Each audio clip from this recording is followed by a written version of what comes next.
Au moins l'un des assaillants du Bataclan était français. Omar Ismail Motefai, né à Courcouronnes dans l'Essonne, allait avoir 30 ans la semaine prochaine.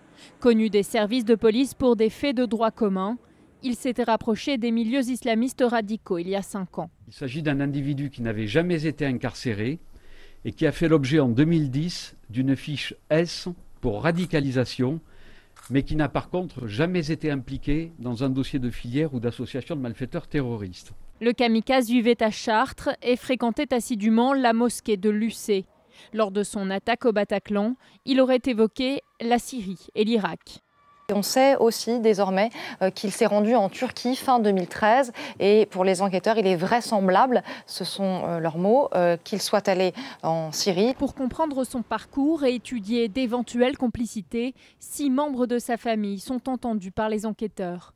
Parmi eux, son père a été interpellé à son domicile de Romilly-sur-Seine dans l'Aube. Son frère, âgé de 34 ans, s'est rendu de lui-même au commissariat de Créteil hier soir, affirmant tomber des nues et ne plus avoir aucun contact avec son cadet. Menotté, il a assisté à la perquisition de son domicile, à la plus grande surprise de ses voisins. J'ai vu que la route était bloquée, des policiers étaient en faction et puis ils nous ont demandé de rentrer chez nous. Ils nous ont fermés, c'est tout. Et là... Effectivement, on a vu des hommes cagoulés et puis qui nous ont demandé de rentrer chez nous et de nous barricader.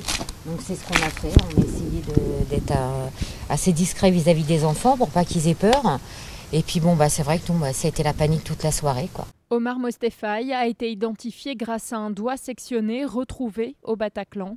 L'enquête doit maintenant déterminer qui étaient ses complices dans cet assaut barbare.